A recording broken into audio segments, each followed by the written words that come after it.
White Sand opens the record, but I also think, as I'm thinking back, it was kind of the thing that brought me to the recording table, the idea of doing a version of this song.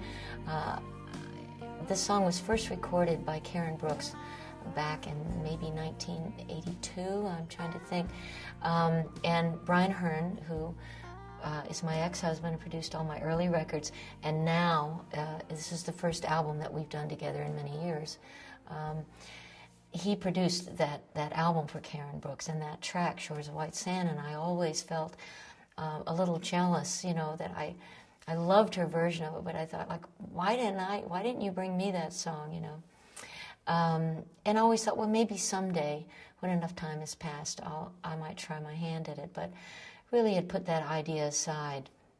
But then a few years ago, I was singing for Tony LaRusso's animal shelter that he has in Walnut Creek, California. We were doing a benefit to raise some more money to keep the place going, and Keith Knudsen was there.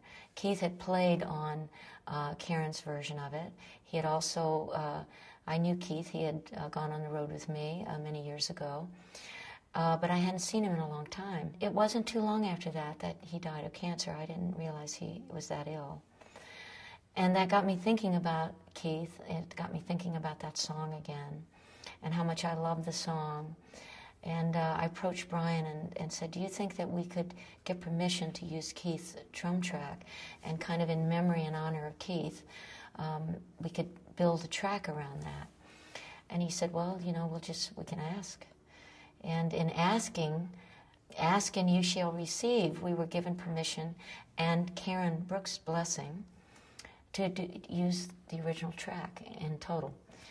We added Buddy Miller on some vocals, and we added Stuart Duncan playing some beautiful John fiddles, but except for that, and me on acoustic guitar. Except for that, that is right out of the 80s, and it still sounds as beautiful to me as it did the first time I heard it.